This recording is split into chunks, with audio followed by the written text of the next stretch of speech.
O Luiz Alfredo perguntou: doutora Beth, tenho ouvido notícias e vi um vídeo sobre o aumento do uso dos remédios para depressão, ansiedade e insônia no mundo. E fiquei pensando, quem sofre da dependência emocional tem maior chance de ser dependente desses remédios também? There was once a day that I would pray for you. I'd go and misbehave just so you'd notice too. Sneaking looks up and down from across the room. And damn, what a hell of a view. I feel good, you look great. I like you, I can't wait. A first time, a first date. You're so fine, I'm so late.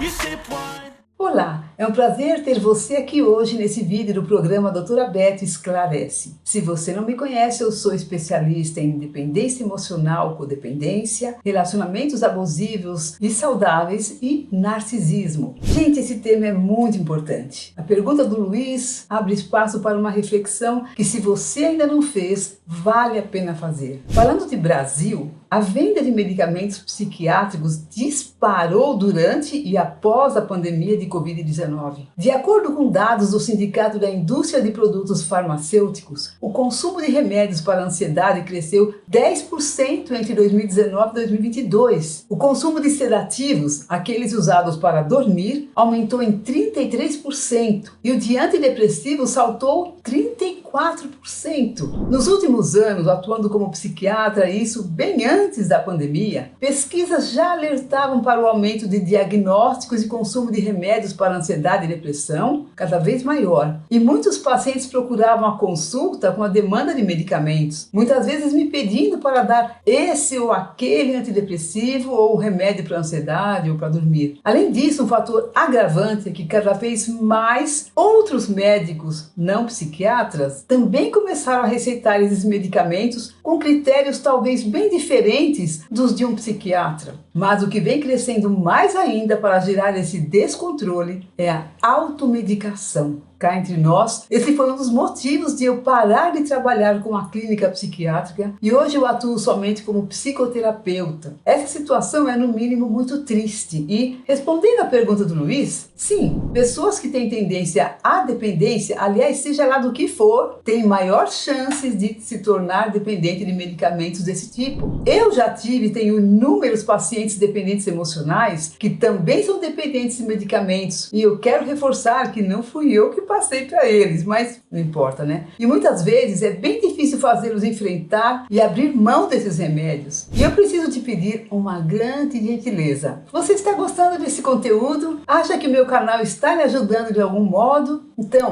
antes que você se esqueça, pare tudo que você está fazendo e dá o seu joinha no vídeo. E compartilhe com pessoas que você sabe que podem se beneficiar desse conteúdo de medicamentos psiquiátricos. Esse tema da dependência emocional e codependência pode salvar vidas. E você já está inscrito nesse canal? Se não, aproveite e se inscreva, pois assim você ajuda o nosso canal a crescer. Sim, o meu canal e seu também. E você sabe que eu estudo constantemente e só trago conhecimento sério para você. Assim, o YouTube vai entender que esse canal tem conteúdo relevante e oferece os vídeos para outras pessoas que sofrem. Bem, voltando, vale lembrar que o codependente tem tendência à ansiedade, à depressão e à insônia. E por isso pode cair na tentação de ir por esse caminho das drogas para aliviar os sintomas do seu sofrimento. Então é compreensível. E como eu tenho dito em vários vídeos, a pessoa que sofre a dependência emocional é emocionalmente imatura. Isso significa que facilmente toma decisões equivocadas. O que chama a atenção nas decisões de pessoas imaturas é que tendem a seguir pelo caminho mais fácil e superficial. Não fazem uma análise mais longa, mais profunda e cuidadosa sobre as consequências dos seus atos. Nesse caso, de acordo com Nassim Taleb em seu livro O Antifrágil, muitas pessoas tendem a optar por caminhos com pequenos benefícios visíveis a curto prazo e que escondem terríveis consequências no longo prazo. Isso significa que, como estão desinformadas e cá entre nós também não estão interessadas em buscar mais informações, vamos deixar bem claro aqui, não percebem evidências dos riscos enormes e futuros em que estão se colocando. Elas pensam assim: se tantos estão fazendo, é porque deve ser bom ou deve ser normal. Taleb diz que essas escolhas as colocam numa posição de como se estivessem sentadas sobre dinamite. Eu achei essa analogia que ele criou perfeita. Dá uma olhadinha nessa imagem.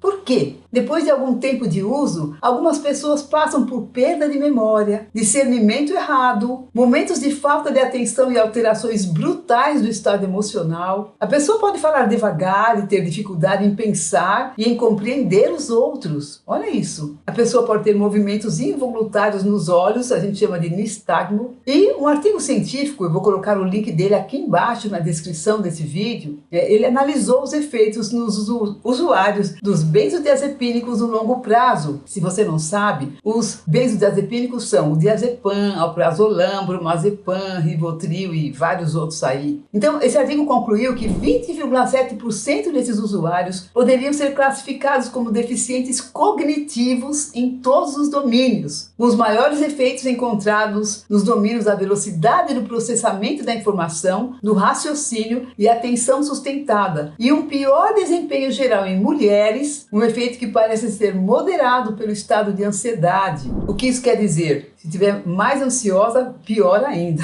Se estiver menos ansiosa, um pouco melhor a situação. O artigo concluiu que os benzodiazepínicos e os medicamentos chamados Z, de meia-vida curta, aumentaram o risco de demência nas doses mais altas, especialmente em pacientes do sexo feminino. E já que eu mencionei as drogas Z, deixa eu ir mais fundo nelas. Atualmente, elas estão ganhando importância como um problema sério de saúde pública. Quais são elas? Zaleplona, zopiclone e zolpidem. E são usadas para insônia por um número enorme de pessoas. As pessoas começam tomando um comprimido à noite para dormir. E é tudo bem. Depois a dependência vai se estabelecendo e elas começam a usar doses cada vez mais altas. Aí começam a usar durante o dia e elas podem provocar um apagão na consciência, de tal modo que a pessoa age como se estivesse em sonambulismo. A pessoa está dormindo, mas faz coisas das quais não se lembra e se metem em encrencas, fazem compras extravagantes, se machucam, agem de modo violento, fazem declarações constrangedoras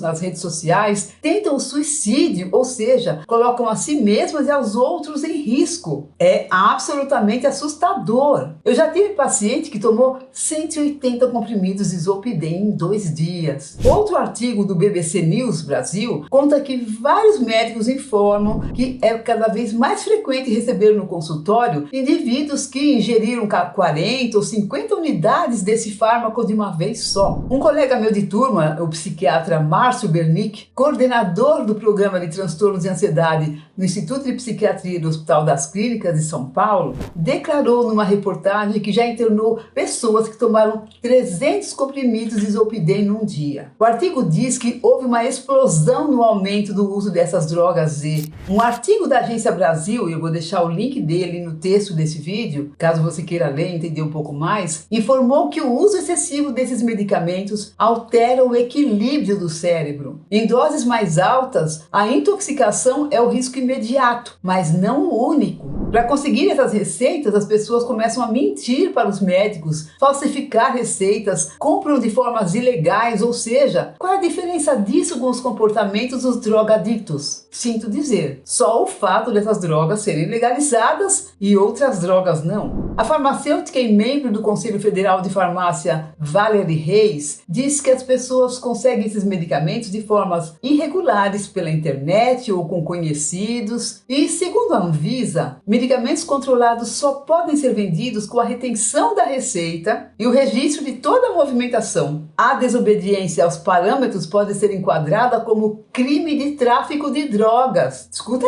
isso, presta atenção. A agência informou que desde 2021 conta com a ajuda de uma ferramenta de inteligência artificial para monitorar a publicidade de venda desses medicamentos na internet. E mais de 174 mil anúncios irregulares já foram retirados do ar. E por que eu estou falando tudo isso hoje, gente, para você? Porque sei que se você for codependente, tem chance de entrar noutra dependência, a de drogas, e em vez de seguir para a recuperação, seguir para um caminho bem mais perigoso. Portanto, você que me escuta, tome cuidado, pense com calma se quer usar um desses medicamentos. E se precisar, busque a ajuda do psiquiatra ou para parar de usar também. Qualquer libertação dá trabalho, mas vale muito a pena. Agora é a sua vez de contar pra gente aqui nos comentários se você já viveu com isso, se identificou com essa situação da dependência de um remédio. Quem sabe o seu comentário se torna um novo vídeo. E se esse vídeo ajudou você, dê um like para demonstrar a sua gratidão. Se você ainda não está inscrito nesse canal, se inscreva e compartilhe o vídeo com quem precisa desse conteúdo. Isso me ajuda muito e ao canal também.